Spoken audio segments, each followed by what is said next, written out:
أعوذ بالله السميع العليم من الشيطان الرجيم وإذ بوأنا لإبراهيم مكان البيت ألا تشرك بي شيئا وطهر بيتي للطائفين والقائمين والركع السجود وأذن في الناس بالحج يأتوك رجالا وعلى كل ضامر يأتين من كل فج عميق ليشهدوا منافع لهم ويذكروا اسم الله في أيام معلومات على ما رزقهم من بهيمة الأنعام فكلوا منها وأطعموا البائس الفقير ثم ليقضوا تفثهم وليوفوا نذورهم وليطوفوا بالبيت العتيق ذلك ومن يعظم حرمات الله فهو خير له عند ربه وأحلت لكم الأنعام إلا ما يتلى عليكم فاجتنبوا الرجس من الأوثان واجتنبوا قول الزور حنفاء لله غير مشركين به ومن يشرك بالله فكأنما خر من السماء فتخطفه الطير أو تهوي به الريح في مكان سحيق ذلك ومن يعظم شعائر الله فإنها من تقوى القلوب لكم فيها منافع إلى أجل مسمى ثم محلها إلى البيت العتيق ولكل أمة جعلنا منسكا ليذكروا اسم الله على ما رزقهم من بهيمة الأنعام فإلهكم إله واحد فله أسلموا وبشر المخبتين الذين إذا ذكر الله وجلت قلوبهم والصابرين على ما أصابهم والمقيم الصلاة ومما رزقناهم ينفقون والبرج جعلناها لكم من شعائر الله لكم فيها خير فاذكروا اسم الله عليها صواف فإذا وجبت جنوبها فكلوا منها وأطعموا القانع والمعتر كذلك سخرناها لكم لعلكم تشكرون لن ينال الله لحومها ولا دماؤها ولكن يناله التقوى منكم كذلك سخرها لكم لتكبروا الله على ما هداكم وبشر المحسنين. Ayat yang kita baca ini para jemaah sekalian, iaitulah ayat cerita tentang haji dan juga cerita tentang sembelihan haiwan. Cuba kita perhati, Allah SWT sebut dalam ayat ini tentang bahimatil an'am. Daripada ayat 28 sekali. Kemudian ayat 30 disebut lagi wa huillat lakumul an'am. Kemudian disebut lagi pada ayat yang ke-34 min bahimatil an'am. Allahu akbar. Ayat yang ke-36 wal budna ja'alnaha lakum. Jadi dalam ayat yang kita baca ini ada 4 kali disebut tentang haiwan sembelihan. Ini menunjukkan bahawa amalan haji dan kaitannya dengan korban. Amalan haji dan kaitan dengan korban yang kita cuba nak bincang secara ringkas mengikut waktu yang ada pada kita ini. Iaitulah bagaimana kita nak suruh terasa orang yang duduk di tanah air ini dengan orang yang duduk di tanah haram. Alhamdulillah, kaitan kita dengan haji adalah merupakan kaitan dengan Abul Anbiya, Abul Hunafa, iaitulah Sayyidina Ibrahim Al-Khalil alaihi wa ala nabiyyina as-salatu wassalam. Nabi Ibrahim alaihi salam disebut dengan nama Abul Anbiya, bapa nabi-nabi. Kenapa bapa nabi-nabi? Sebab Nabi Ibrahim, daripada Ibrahim datangnya Ismail, Ishak, Yaqub. Daripada zuriat ni datang nabi-nabi yang lain mari daripada keturunan mereka. Maka Ibrahim dianggap sebagai bapa nabi. Ramai di kalangan anak cucu dia yang menjadi nabi. Dan yang terakhir, nabi yang terakhir, Rasulullah sallallahu alaihi wasallam, mari daripada mana? Mari daripada Nabi Ismail alaihissalam. Ismail yang datang ke Mekah, yang telah ditinggalkan yang kita sebut nanti dalam cerita ringkas ini. Daripada Ismail marinya Rasulullah sallallahu alaihi wasallam. Karena itulah para jemaah sekalian, bila kita pergi ke Mekah, Allah sebut satu ayat yang pelik, yang hari ini pun orang baca dan orang tengok.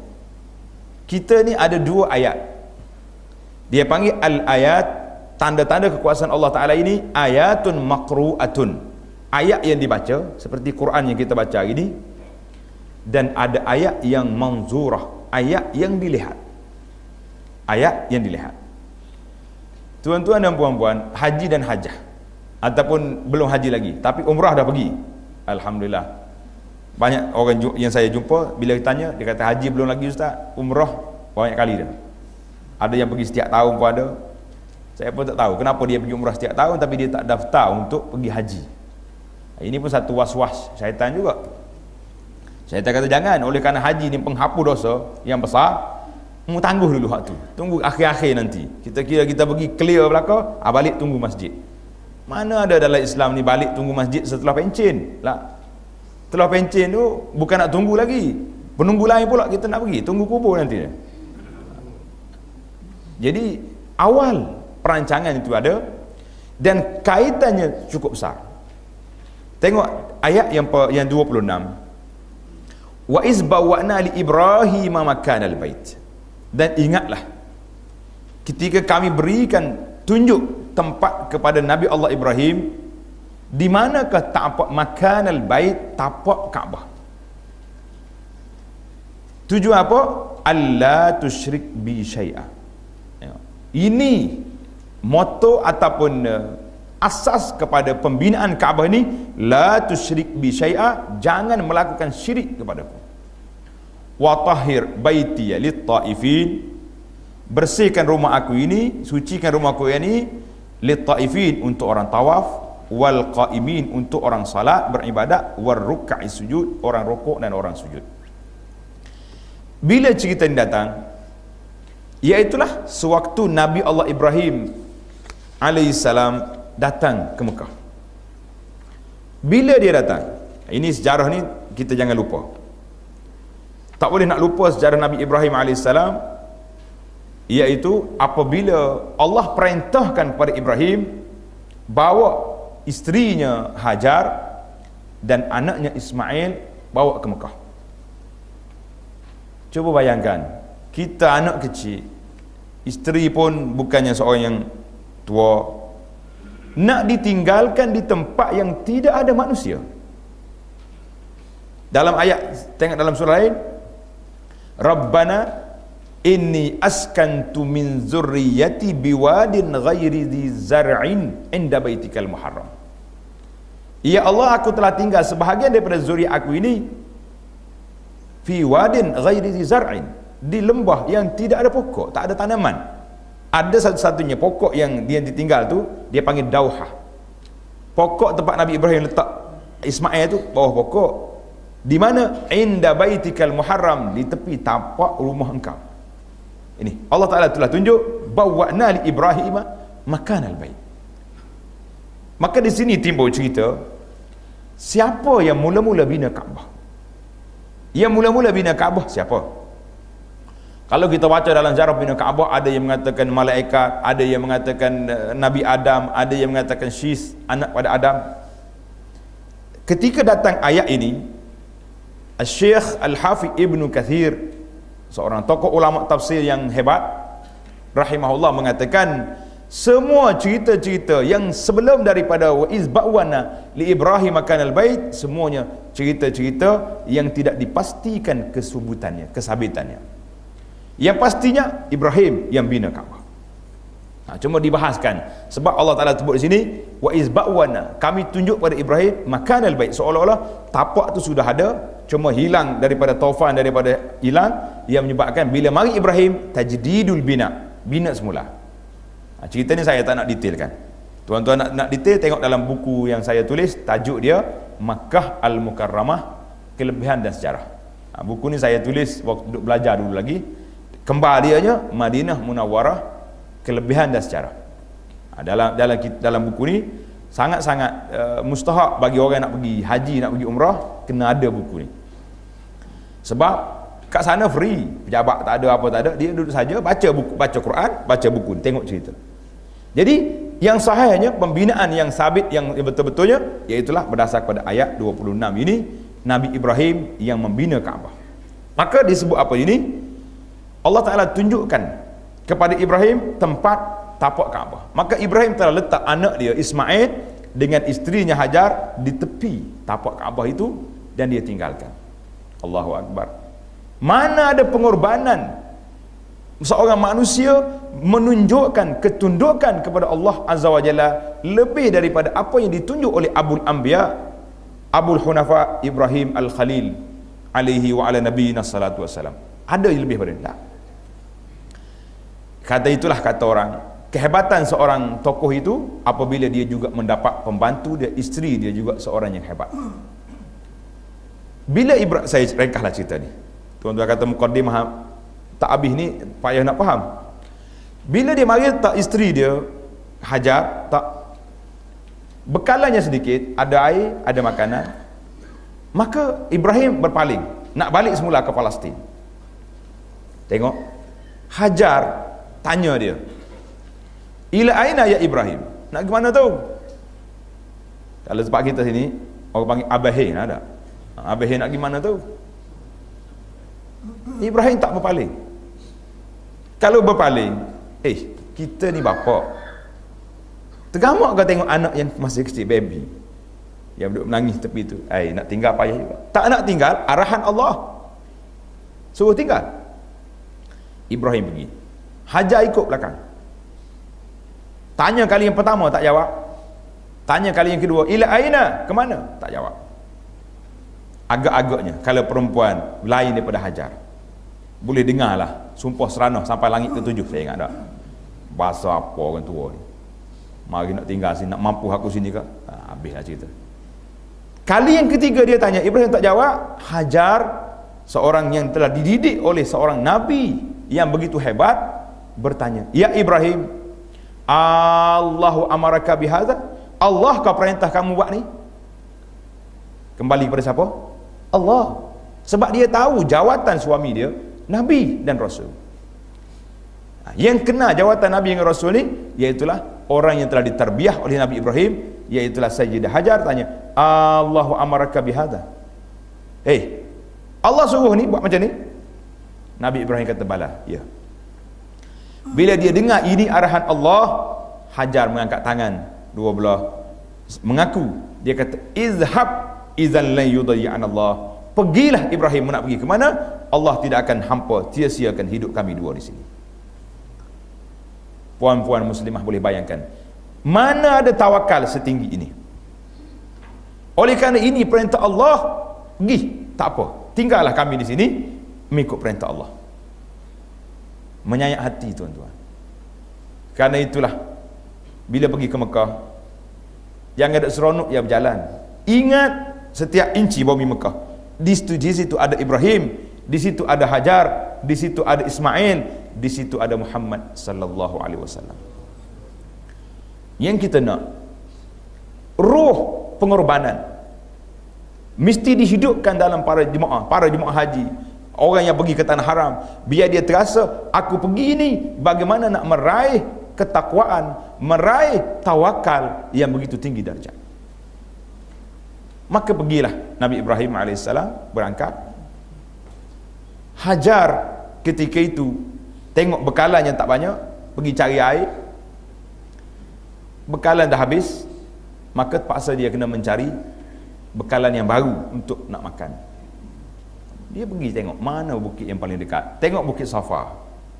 Naik atas bukit Safa, tengok kiri kanan, tak nampak apa, tak nampak tanda-tanda ada burung ke apa dia duduk. Biasanya kalau ada burung duduk pusing tu, itu ada apa? Ada air kat situ. Zaman kita ni kalau ada burung pusing tu, itu rumah dah jadi sarang burung. Habis hari ni, terbalik habis. Manusia duduk di rumah setinggal bawah ni, burung duduk di atas bangunan yang hebat-hebat. Allahu Akbar. Allah muliakan burung lebih pada manusia kerana tawakal burung itu lebih tinggi daripada orang. Tengok Nabi sebut taghdu khimasan wa taruhu butunan. Nabi, burung ni pagi-pagi keluar kosong dia punya bekas makanan dia, balik petang khimas butun dah penuh, buat balik makanan ke anak pula. Allahu Akbar. Kita ni tawakal dengan burung pun kita tak tewas. Kerana itu Allah muliakan burung letak dalam bangunan, manusia duduk di bawah jambatan. Berlaku tidak hari ni? La ilaha illallah. Bukan nak mengatakan orang tidak muhasabah. Baik. Hajar apa tengok-tengok, dia kata tak ada dah. Kali pertama round tak nampak, belum putus harap. Kali yang pusing lagi daripada Marwah ke Safa, round yang kedua tak putus harap. Bila masuk round yang ketujuh, pusingan yang ketujuh, kata para ulama, manusia mesti berusaha sampai 7 kali. Usaha 7 kali. Pergi lagi, tanya lagi, tak dapat juga. Cukup dah dengan manusia, kita hanya tawakal kepada Rabbus samawati wal ard, kepada Allah Azza wa Jalla. Ketika Hajar putus harapan dengan manusia, dia hanya tawajuh kepada Allah. Pada waktu itu Allah hantar malaikat mari duduk dekat anak dia Ismail di tepi Dauhah, di tepi tapak Kaabah. Maka Hajar dengar suara orang, dengar suara. Siapa kamu? Tanya. Apa yang kamu boleh bantu saya? Tunjuk. Tiba-tiba dia tengok, oh rupanya malaikat duduk tepi dekat dengan anak dia. Ada riwayat mengatakan malaikat cocok dengan sayap dia, ada yang mengatakan dihentak dengan apa ni, dengan tumit dia. Keluar Zam-Zam. Maka Hajar pergi buat batasan. Zam-Zam makna buat batas. Zam-Zam. Nabi kata rahimallahu umma Ismail, Allah Ta'ala bagi rahmat pada mak Ismail. Kalau dia biarkan Zam-Zam itu mengalir, dia akan jadi sungai yang besar. Tapi muadailah alhamdulillah dengan Zam-Zam, sebuah telaga yang taklah besar sangat, tapi airnya boleh diminum oleh seluruh manusia yang datang dan juga dibawa balik. Saya duk fikir, Masya Allah, kata, kalau Allah Ta'ala, kalau kerajaan tak benar buat balik, saya ingat air Zam-Zam lebih terasa lagi dia punya kehebatan. Tapi kalau hari ni RM5 kat Maidin, kita tak terasa apa dah.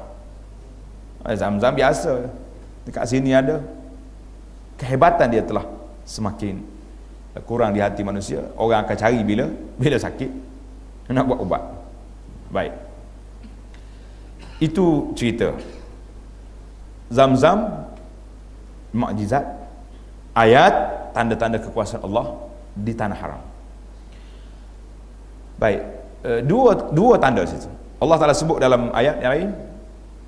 Inna awwala baitin wudi'a lin-nasi lalladzi bi Bakkah mubarakan wa hudan lil alamin fihi ayatun bayyinat maqam Ibrahim.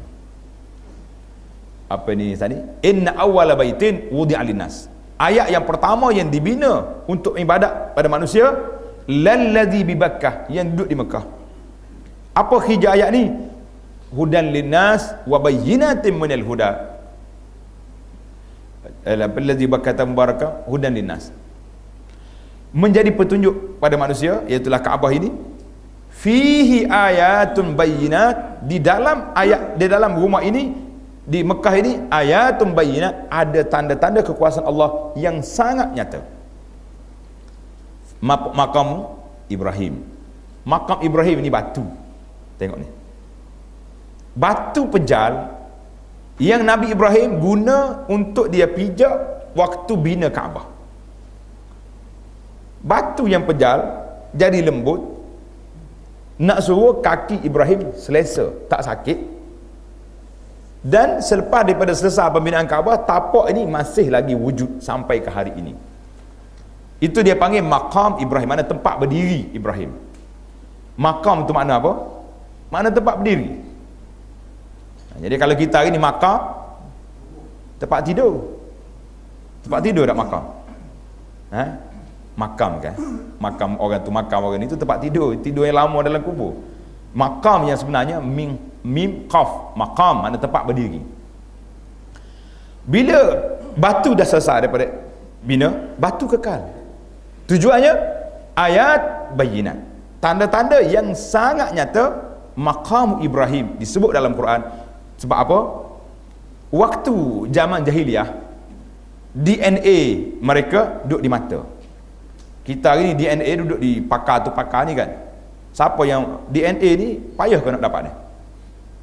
Ni tanya doktor kita, payah. Kalau Malaysia ni ada pakar DNA? Tak ada. Orang zaman jahiliah dulu, pakar DNA dia duduk di mata dia. Dia pergi tengok tapak kaki Nabi Ibrahim atas batu. Dia pergi tengok kaki Nabi. Dia kata hak ni mari daripada hak ni. Kaki ni Muhammad sallallahu alaihi wasallam ni mari daripada kaki yang duduk dalam batu tu. Maknanya dia tahu keturunan orang ni mari daripada sini. Itu kehebatan dia. Kita ni DNA hari ni pun orang tak percaya lagi. Bawa mahkamah pun ke pakar dia kena terbang mari cek. Apa orang panggil tidak baik.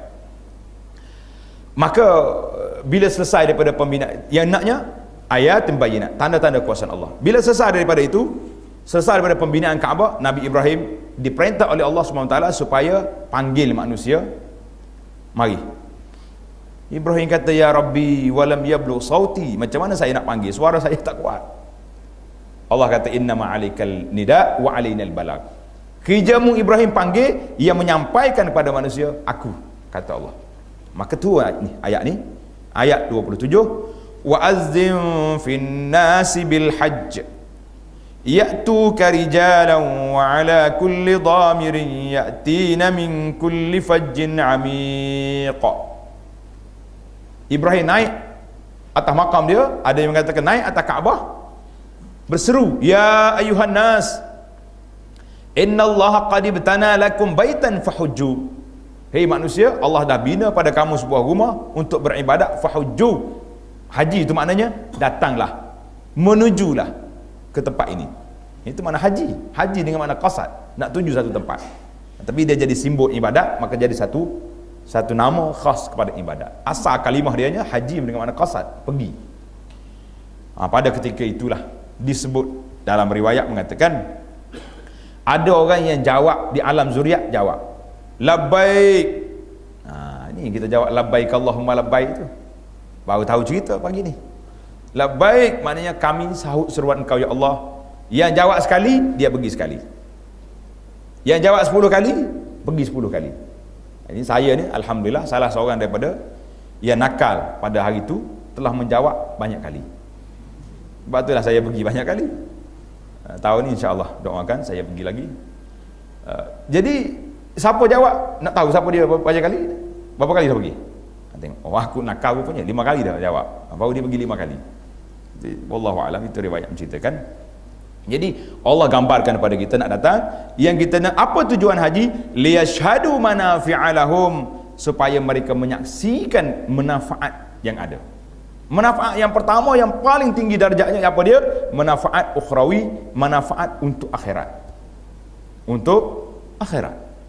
Manfaat lagi, manfaat duniawi, manfaat untuk dunia. Apa yang kita dapat? Dapat tengok sahabat-sahabat kita yang ramai, ahli perniagaan, dapat jumpa dengan ahli-ahli bisnes, boleh tukar-tukar dia punya projek. Ahli-ahli perniagaan di Mekah, Masya Allah 24 jam boleh berjual, jual batu dengan kayu, beli belaka. Habis benda dia jual belaka dah. Ini tongkat Nabi pun beli, tasbih Nabi pun beli. Dia tahu dah Nabi tak pakai tasbih, tapi beli juga bahasa Arab jual. Habis benda orang kat Mekah tu dijual apa pun laku belaka dah. Allahu akbar. Rezeki dia. Jadi manfaat duniawi, manfaat ukhrawi, dua-dua dapat. Pasal itulah cerita manfaat dunia ni, kadang-kadang saya tanya jemaah, mana nak kadnya?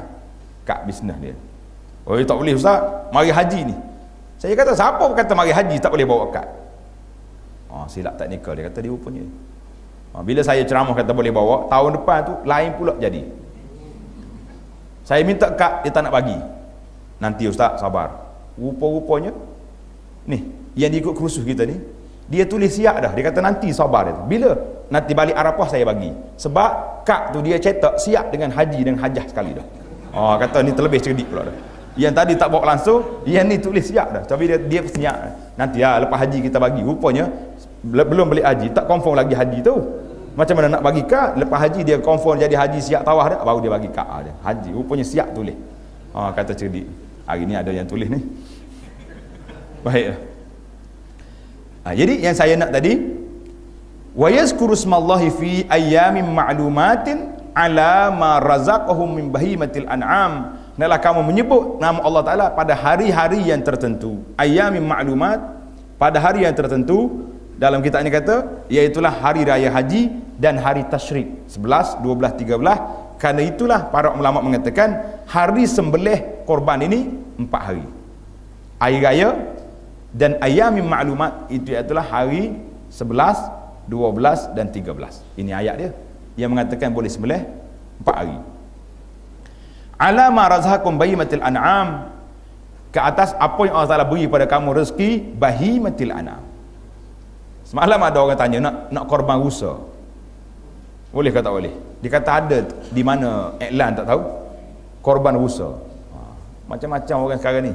Pasal itulah saya sebut pada kawan-kawan, saya kata kesedaran Islam mesti digabungkan dengan kefahaman Islam. Tuan-tuan kena ingat. Kesedaran Islam makna kesedaran beragama. Aku ni orang Islam. Tapi tak cukup untuk mengisi kekosongan itu, mesti ada kefahaman Islam. Faham lain, sedar lain. Ini mungkin sebahagian daripada masyarakat kita hari ini, alhamdulillah kita syukur Allah Taala, dia sudah ada kesedaran beragama, tapi mereka tidak ada kefahaman dalam agama. Pasal tu yang kita tengok semangat lebih bila orang tembok ni, bila masuk dalam bab korban nanti yang saya nak cerita sikit, kita tak nak nampak semangat tinggi, fiqh rendah. Minta maaf lah tuan-tuan, ini perbincangan kita cara anak beranak. Apa Tuhan sebut di sini? Fakulu minha wa at'imul ba'isal faqir. Bahimatul an'am dalam ayat ini iaitulah hayawan ternakan, unta, lembu, kambing, biri-biri dan jenis-jenis dia. Adapun hayawan-hayawan yang lain itu yang tidak dipanggil hayawan ternakan yang biasa dimakan itu tidak boleh dibuat korban. Hari ini macam-macam orang nak korban dengan tu dengan ni lah. Korban dengan kuda, korban dengan ayam. Yang hari ni yang ada ayam dan ganti kambing sudah ada. Kat mana? Ayam ganti kambing. Tak ingat? Akikah. Orang boleh anak hari yang ke-7 sunat akikah, kan? Kita pergi sembelih ayam akikah. Kambing, mana kambing? Tunggu raya Cina. Apa kena mengenai akikah anak kita dengan Cina raya? Ini tak ada fiqh dia panggil. Kesedaran sudah ada, fiqh tak ada. Lepas tu dia dua istilah. Akikah lain, cukur anak lain. Tak. Mesti disatukan. Anak mari hari yang ke-7, hari itulah hari kita kena sembelih akikah dia dan diberi nama, diisytiharkan nama. Cukur kepala barulah ada. Ini tidak diasingkan. Hari ni tak ada lagi ni ayam baru ni. Habis akikah bila? Tunggu raya, tunggu nak hantar ke luar negara. Siapa suruh hantar luar negara? Akikah di sini. Baik. Tsumma liyaqdu tafasahum wal yufu nuzurahum wal yattafu bil baitil atiq. Ayat ini lebih kepada cerita haji, saya tak nak pergi jauh lah. Kita nak tumpu kepada cerita korban kita ni. Jadi Nabi Ibrahim alaihi salam apabila duduk di Mekah, dah bina Kaabah, dia datang ke Mekah lagi. Ketika dia datang itulah dia jumpa dengan anak dia dah besar, iaitulah Nabi Ismail sudah besar. Maka Ibrahim beritahu kepada anak dia, falamma balagha ma'hu sa'i, Tengok dalam surah As-Saffat ayat 99 sampai ke atas. Falamma balagha ma'ahu as-sa'ya qala ya bunayya inni ara fil manami anni azbahuka fanzur madza tara. Apabila Ismail dah boleh berusaha, besar dah, Ibrahim datang sekali lagi ke Mekah nak tengok anak dia. Dia kata, ya bunayya inni ara fil manami anni azbahu. Wahai anakku, aku tengok dalam mimpiku aku sembelihmu. Fanzur maza tara. Tengok bapa berunding dengan anak, bincang. Kita sebagai bapa hari ni bincang tak bincang dengan anak-anak? Tak bincang. Kalau kita nak buat apa-apa buat, anak tanya, jangan tanya. Ini hak bapa. Hak selalu. Tuan-tuan kena ambil dalam rakaman yang saya buat di Masjid Muaz tu. Fake berinteraksi dengan sama manusia. Cantik itu. Salah satu daripada tajuknya, anak dengan bapa, bapa dengan anak. Semalam kita bincang tentang hak kejiranan. Ibrahim kata, fanzur maza tara. Ya Ismail, cuba mu tengok apa pandangan kamu tentang apa yang aku nak sebut. Okay. Kalau anak kita, anak dia mesti marah. Bapak ni silap makan ubat ke? Nah, macam mana mimpi nak sembelih kita? Patut anak disayangi, bukan disembelih. Ismail jawab apa? Tengok dalam ayat ni. Tuan-tuan tanda nanti balik tengok kat rumah. As-Saffat ayat 99 ke atas. Qala ya abati fa'al ma tu'mar. Hei bapa, if'al ma tu'mar. Lakukan apa yang Allah perintah. Tadi saya bawa cerita Hajar. Ini cerita Ismail. Tunduk dan patuh kepada arahan Allah. If'al ma tu'mar. Bukan setakat tu. Tak kata buatlah bapa. Saya bersedia nak lari lah. Satajiduni insyaallahu minas sabirin. Bapa akan dapati saya ini termasuk orang yang sabar. La ilaha illallah. Sabar. Berjalan dua beranak, bapa bawa pisau. Pergi ke Mina. Itu cerita di Mina tu. Yang cerita jumpa syaitan melontar tu. Tuan-tuan boleh tengoklah dalam buku sejarah Mekah tu. Saya bagi rujukan. Bila sampai di sini, falamma aslama wa tallahu lil jabin. Dua orang anak ni dah sampai di Mina, tempat nak sembelih. Pasal tu satu tempat Mina namanya Majral Kabsh, dekat dengan tengah-tengah di antara Jamrah Wusta tu. Zaman dulu ada tanda tempat tu. Masih ada lagi tanda. Sekarang ni dah pembesaran yang ada ni hilang habislah. Falamma aslama, dua orang ni sudah menyerah diri, anak pun dah tidur dah, serah bapak nak buat apa. Watallahu lil jabin. Jadi macam-macam lah cerita dalam tafsir tu. Ada mengatakan pisau dah letak di sini, ada yang mengatakan tak jadi. Wa nadainahu ayya Ibrahim. Dengar suara mari. Hei Ibrahim, qad saddaqta ru'ya inna kadzalika najzil muhsinin. Benar, saddaqta ru'ya, kamu telah benar dalam mimpi kamu ni. Ini demikianlah kami balas kebaikan yang kamu buat. Inna hadza lahuwal balaul mubin. Semua ujian Allah Taala ini bala yang cukup besar. Mana ada bala lagi bapak sembelih anak? Ada lebih besar dari itu? Bila oleh kerana kamu tunduk pada kami, aslama wa fadainahu bizibhin azim, maka kami telah gantikan anak kamu ini dengan kibas yang besar. Dibawa turun, mari Jibril bawa kibas yang besar, ini sembelih ni. Yang ni tak payah. Ya, sebab itulah tuan-tuan, bila kita nak korban, kita kena cari yang besar-besar.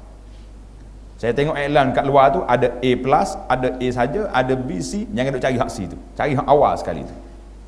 Kita duk cari hak lebih murah dah. Lepas tu hari raya panggil orang, dipersilakan ke rumah saya makan sup tulang. Tak tulang apa, daging tak ada, beli yang kurus punya lembu. Macam mana tak tulang? Jadi kena cari yang gemuk besar. Wa fadainahu bizibhin azim. Kibas. Dalam hadis nanti Nabi kita sallallahu alaihi wasallam telah sembelih korban ini, aqranaini kabshaini aqranaini amlahaini. Tengok. Nabi kata apa? Dhaha Rasulullah sallallahu alaihi wasallam bi kabshaini amlahaini aqranaini.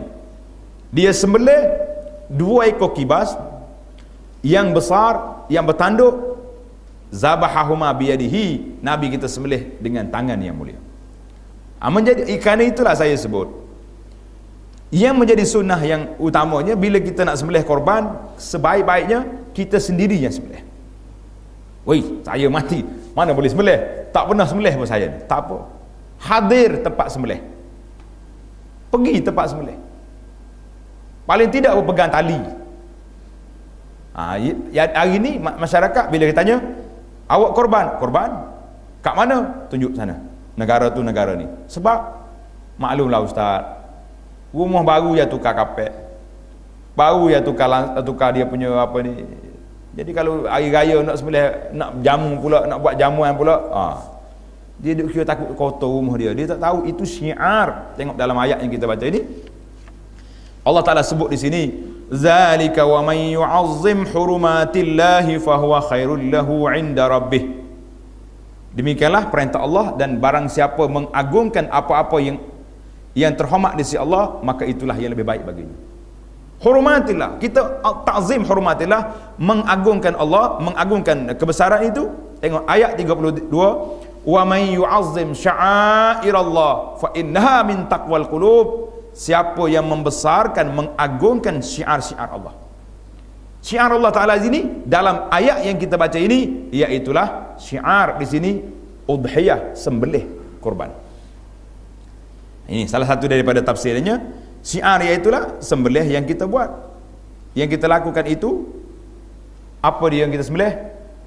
Biarlah lembu yang besar. Kalau kambing yang besar. Jangan duk cari yang kurus-kurus, yang makan sup tulang. Wa man yu'azzim. Tafsir ini bukan satu je. Hormat, syiar maknanya besarkan agama Allah, hukum hakam. Tapi dalam konteks yang kita bincang ini, yu'azzim syair Allah, membesarkan syiar. Jadi salah satu daripada syiar yang kita ada hari ini, para jemaah sekalian, kita kena ingat, iaitulah pada hari raya haji ini disyariatkan kepada kita supaya sembelih korban. Sembelih korban pula jangan cari yang kecil-kecil, kerana tengok dalam sebuah hadis diriwayat oleh Imam Abu Hurairah radhiyallahu anhu, kata Nabi sallallahu alaihi wasallam, man wajada sa'atan, siapa dia ada sa'ah, ada keluasan, rezekinya ada, falam yudahi, tapi dia tak korban. Kenapa? Korban dah tahun lepas, takkan tahun ni korban pula. Korban ni makanan. Semalam makan tak? Makan. Lepas ni nak makan? Tak payah, makan dah semalam. Makan pula hari ni.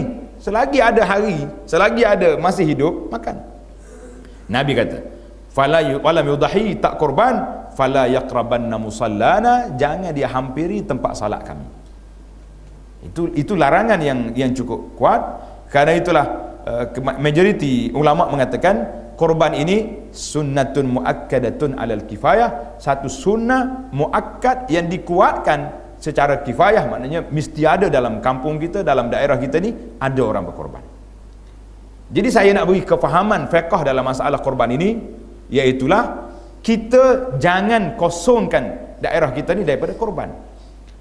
Kalaulah tuan-tuan, suami isteri nak korban, seekor nak hantar luar negara untuk bantu umat Islam yang dalam keadaan susah, hantar. Tapi seekor lagi mesti kita buat di mana tempat kita berhari raya. Raya di mana? Di kampung. Daftar situ.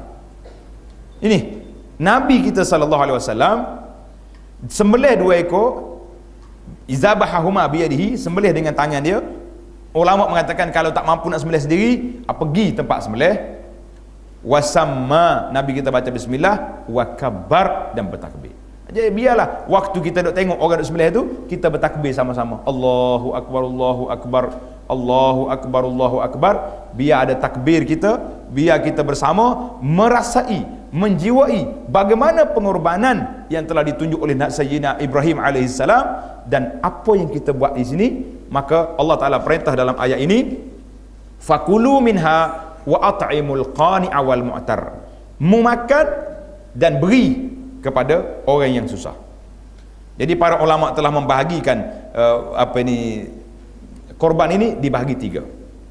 Korban kita kena bagi 3 bahagian. Satu, kita makan. Satu bahagian lagi beri sedekah kepada fuqara masakin. Dan satu bahagian lagi kita beri hadiah. Hadiah itu orang kaya pun tak apa, jutawan pun tak apa, yang penting nak sampai ke daging ni sebagai hadiah. Jadi dibagi 3 bahagi. Kalau kita langsung tak hadir, langsung tak tengok, makan pun tidak, tak tahu bagaimana. Kita tidak menghadiri syiar korban ini, salah satu daripada ibadat yang besar, tapi kita tak terasa apa-apa. Saya hanya relax saja, hantar duit sana sini, kita tak terasa. Nah, biar kita merasai, menengok titisan darah yang tumpah itu. Jangan pula duk dengar cerita orang duk baca hadis macam-macam, dia kata siapa dia beli kambing korban, itu dia akan jadi tunggangan dia pada hari kiamat. Orang tanya saya kata saya tak dengar lagi zaman dulu ke zaman sekarang ni ada orang naik kambing, ada tunggangan naik kambing. Kadang-kadang hadis yang kita duk baca tu teliti dulu, ada juga benda-benda lain yang tu baik. Yang afdal korban ni siapa dia? Seekor unta, seekor seorang kita. Terkejut pula. Nah, seorang. Tapi ingat, korban dia boleh niat untuk kita dan ahli rumah kita. Saya sembelih seekor lembu ni untuk saya, anak-anak saya. Anak kita ada berapa orang? 5 orang. Dah 6. Untuk isteri kita 7. Dan ahli-ahli keluarga kita yang tidak berkorban. Boleh gitu. Macam kita kata imam masjid, surau ni. Ahli imam kata oleh kerana ramai dalam keluarga, dalam masyarakat kampung ni tak mampu, jaga. Imam kata saya sembelih seekor ni untuk saya dan ahli qaryah. Pahala dia tu boleh pada orang-orang tu. Baik. Itu yang paling afdal, unta. Seekor. Yang kedua lembu. Yang ketiga kambing. Baik. Sekarang ni tak mampulah kita nak beli lembu seekor 3,300. Unta lagi mahal, 5,000 mungkin. Ada orang sembelih unta tahu di sini? Dulu kata ada sembelih unta. Unta dia yang dibawa mari daripada mana-mana negara, bawa ke sini, lagi mahal. Baik. Macam mana kita nak dapat afdal yang terbaik? Ambil kambing seekor. Full. Daripada ujung tanduk sampai ke ujung ekor, nama kita seorang, tak ada share dengan siapa-siapa. Itu yang baik. Mahal ustaz, lagi tinggi darjat di sisi Allah Azza wa Jalla. Ini namanya pengorbanan. Apa nama korban? Apa nama pengorbanan? Pergi cari yang lebih murah, yang lebih simple. Sedangkan duit kita alhamdulillah Allah Taala beri 10,000 sebulan. Tak masuk allowance lagi tu. Tu bawa gaji pokok. 20,000 setengah. Orang muda-muda, saya jumpa sawan kawan muda lagi orang. Kata berapa gaji? Tak banyak ustaz. Berapa? Tak banyak tu. Dia kata baru 50 sebulan, 50,000. Orang kata mu ni tak banyak. Bagi aku sikit. Suka dia. Alhamdulillah hari ini Allah Ta'ala beri rezeki yang melimpah ruah. Kita tunjukkan pengorbanan kita, lagi banyak kita buat, lagi tinggi darjat. Cuma orang akan tanya, mungkin tak sempat dah nak tanya, iaitulah tentang bila kita buat jamuan air raya, akan datang orang-orang yang bukan Islam ke rumah kita. Ni banyak soalan ni, sebab kita hidup dalam masyarakat yang berbagai-bagai, jiran tetangga sebelah, kawan-kawan, member datang, orang bukan Islam. Jadi di sini saya tengok dalam sebuah kitab yang ditulis oleh Al-Imam An-Nawawi. Imam An-Nawawi rahimahullah, dalam kitab dia Al-Majmu', dia kata yajuzu it'amahum min dhahiyati tatawwu'. Boleh kita beri makan kepada ahli zimmah, mana orang kafir, bukan kafir harbi. Kafir harbi ni kena faham istilah dalam negara Islam tu. Kafir harbi ni kafir yang angkat senjata menentang kerajaan. Itu yang paling kafir harbi. Saya tak tahu pula dalam negara demokrasi ni ada kafir harbi ke tidak. Nah, orang kata ada, tapi saya tak jumpa dari sudut nas kitab. Baik, Imam Nawawi kata boleh beri makan kepada ahli zimmah, mana kafir yang tidak harbi, kawan-kawan kita tu, boleh kita beri makan dhahiyah, korban yang sunat. Kalau kita bernazar, itu cerita lain. Korban biasa kita ni korban sunat kan. Jadi kalau orang datang tak payah awak dijemput makan ayam, ikan, dagingnya tak boleh makan sebab korban. Tak payah bagi menu dengan dia, ikut dia nak makan yang mana. Alhamdulillah ada keluasannya dalam ini. Sehingga dalam Imam Nawawi sebut dalam kitab Al-Majmu' juga, isu masalah akikah. Dia kata hukum akikah dengan udhiyah sawa, la farq bainahuma, tidak ada beza. Jadi saya kira itu pun termasuk dalam perkara yang boleh. Dia tak payah tanyalah.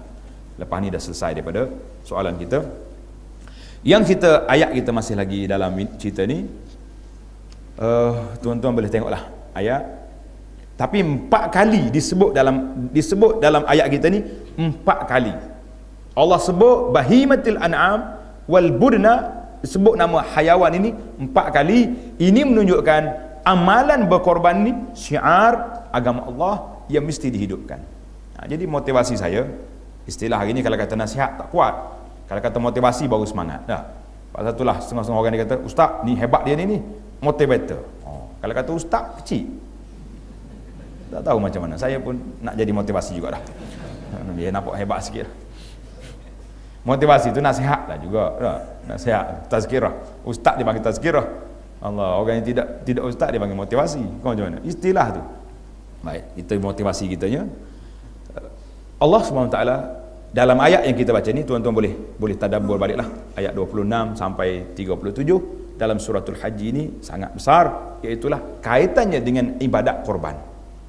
Dan apa yang saya kata, korban bagaimana dalam kehidupan kita ini, saya nak ringkaskan, simpulkan perbincangan kita ini. Yang pertama, tengok kepada Nabi Allah Ibrahim AS. Kali pertama dia bawa anak dia tinggal di Mekah, pergi. Berani tak berani kita? Sahabat-sahabat kita ni, kenapa tak pergi dengar kuliah tu? Syekh, payah nak tinggal. Orang perempuan takut dekat rumah seorang, tak nak tinggal isteri, tak berani nak pergi dengar kuliah, sebab orang rumah tak boleh tinggal. Bawa sekali dengan dia. Apa yang pelik? Dia kata ada baby, bawa sekali dengan kelambu baby kat luar tu. Apa yang dia takut sangat duduk kat rumah. Korban, nak pergi berkorban, tak berani. Yang kedua, orang wanita. Contoh Hajar ni contoh yang sangat terbaik bagaimana kepatuhan Hajar kepada Allah Azza wa Jalla. Apabila dia tanya Ibrahim, Allah amaraka, Tuhan suruh? Ibrahim kata ya, pergi. Ada. Hari ni orang perempuan kita, kalau kita tanya dia 4 kali Tuhan suruh, senyap. Jangan pula jadi suami yang ganas. Setengah suami ni mari tanya bini, Allah Ta'ala benarkan berpoligami, awak tak bagi, awak lawan hukum Tuhan. Huish, hebat sungguh, batu.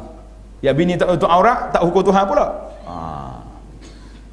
Cek dulu yang lain tu, dia duk kira dia duk guna kuasa veto dalam bab-bab tertentu.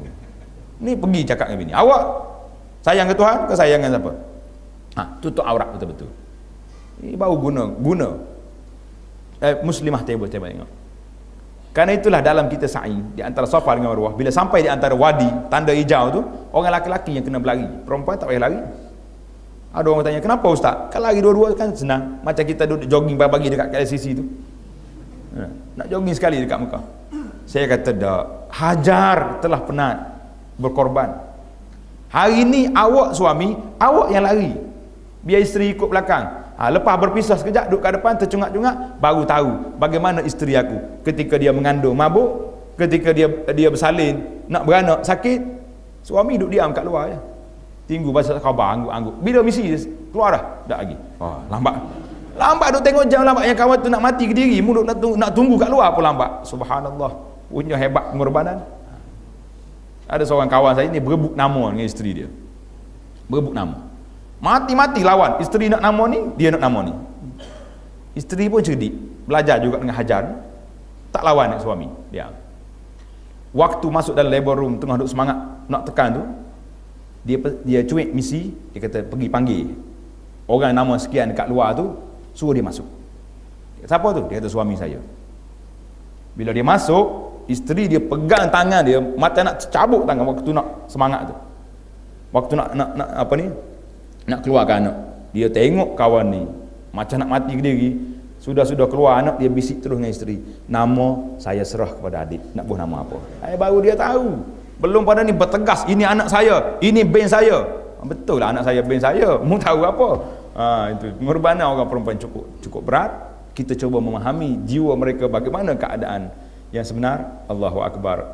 tak ada lah cerita Ibrahim bin Hajar. Kemudian yang ketiga, kepatuhan Ismail. Saya tak nak cerita banyak lagi. Ibrahim datang 2 kali lagi ziarah anak dia, dia tengok menantu dia yang seorang ni tak baik. Maka Ibrahim kata tukar pintu ni. Tuan-tuan baca dalam buku itulah, dalam buku Mekah tu, masa kita sudah habis. Jadi yang terakhir, yang ketiga, yang keempat, iaitulah kaitan korban ini dengan ibadat, bukan adat. Korban ibadat, bukan adat. Jadi oleh kerana dia ibadat, tuan-tuan yang dah berdaftar diri nak korban, kena ingat bahawa aku nak korban. Korban ini min sya'airillah, daripada syiar Allah. Di mana tuan berada pada hari raya itu, daftar korban di situ, hadir sekali. Ai, cemar ni kena pacak lagi apa lagi. Dengan pacak pun tak boleh korban dah. Macam mana nak korban benda yang lebih besar lagi pada itu? Baru nampak dah. Ni relax ya korban. Tak macam tak rasa apa-apa. Oh, saya 5 ekor tahun ni. Habis anak-anak hantar belakang. Hantar mana? Sana sini. Rumah dia seekor berkambing pun tak masuk. Korban. Tak terasa syiar agama itu berjalan. Cuma yang terakhir, tengok dalam kertas tuan-tuan tu. Saya dah bagi di kolom yang terakhir. Bagi orang yang nak berkorban, bagi dah kertas. Bagi orang yang nak berkorban, ada lagi satu sunnah jangan tertinggal. Iaitulah Nabi SAW bersabda, hadis ini riwayat Muslim kan sahih. Nabi mengatakan, man arada an yudahi, siapa yang dah berniat nak korban, bila masuk 1 Zulhijjah, 1 Zulhijjah kita ni hari apa? Tak ingat tarikh dah ni. Cek betul-betul mana dia punya takwim. 1 Zulhijjah hari apa? Bersamaan dengan berapa hari bulan? Kita bincang realiti terus. Kalau tahu bulan lain ingat belaka, November, Disember ingat, tarikh gaji keluar kat situ. Bila tanya tarikh hijrah tak ingat. Berapa hari haji? 9 Zulhijjah. Hari apa? Wallahu alam. Hari apa? Hari Rabu. 17 hari bulan 10 hari Rabu. Untuk tahun ni, tahun 2012 ni. Taib. Maknanya hari Selasa 16 hari bulan tu, tuan-tuan kena ready siap. Nabi kata siapa yang nak berkorban, dah niat dah, nama dah tulis, masuk dah senarai dah. Mana niat tak niat tu? Niat nak korban. Bila masuk je 1 Zulhijjah, fala yamassanna sya'rahu wa bashatahu. Jangan lagi dia ambil kuku dia, rambut dia, bulu-bulu dia, tak boleh lagi dia sentuh. Maknanya tak boleh potong kuku, tak boleh potong rambut, tak boleh potong misah, tak boleh cabut bulu ketiak, tak boleh semua. Jadi hari Selasa sebelum tarikh itu, tuan-tuan dan juga puan-puan yang nak membuat bersih kawasan ni, siap pada hari itu. Bila mari 1 Zulhijjah lah, tak boleh lagi. Oh, dia kata ustaz, air raya misah berjerabu, biarkan. Sebab kita nak korban sekali dengan kambing, dengan lembu yang kita sembelih. Lepas kita korban, barulah kita cukur. Nak suruh kita ni menjiwai perasaan orang haji yang duduk dalam ihram, mereka boleh buka ihram apabila dia tahallul dengan melontar Jamratul Aqabah. Ini hikmah. Imam Nawawi sebut dalam tu, hukumnya ada ulama mengatakan haram dan ada yang mengatakan makruh, karahat tanzih, makruh yang hampir kepada haram. Itu yang saya nak motivasinya, supaya kita ingat adab ini. Dia kata korbankan sunat, kenapa pula jadi haram, jadi makruh macam ni? Kita kena ingat, banyak dalam agama ini mula sunat sudah wajib. Ada tak? Cuba senaraikan. Assalamualaikum, sunat ke wajib? Sunat. Jawab. Tengok, mula sunat sudah wajib. Banyak lagi lah dalam cerita-cerita haji. Kalau tuan-tuan nak dengar cerita haji ni, tengok dalam rakaman yang saya buat dalam CD 12 siri sejarah haji, cerita haji saya, dari segi hukum hakannya, cerita-cerita tu boleh tengok dalam CD rakaman tu. Tengok dalam dartaibah.com tu, dalam tu ada. Alhamdulillah tuan-tuan, yang terakhir sekali ayat 37, lan yanalallaha luhumuha wala dima'uha walakin yanaluhu taqwa minkum kadzalika sakhkharaha lakum litukabbirullaha ala ma hadakum wa basyiril muhsinin. Daging-daging yang kamu sembelih, dan darahnya itu sekali-kali tidak mencapai keredaan Allah.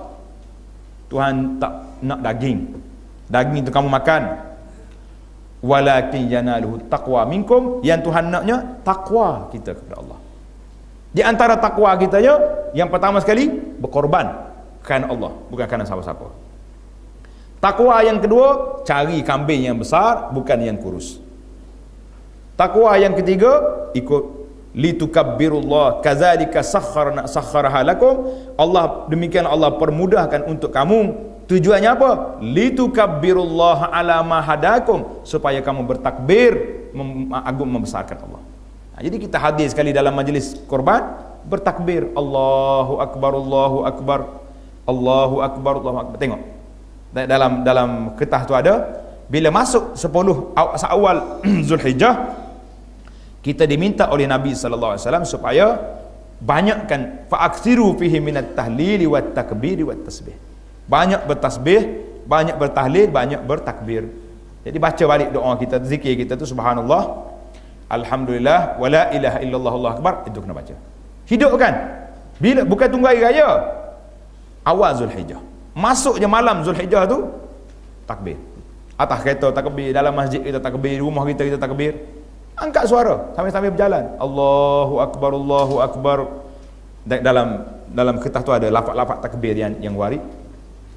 La ilaha illallah, Allahu akbar, Allahu, jadi akbar wallahi alhamd. Kita takbir, hidupkan budaya mengagungkan Allah ini selama 10 hari. Bila mari hari raya, kita takbir kemuncak dianya bersama dengan korban yang kita buat. Mudah-mudahan Allah Ta'ala sebut pada kita, lan yanalallaha luhumuha, yang sampai kepada Allah iaitulah ikhlas kita kepada Allah.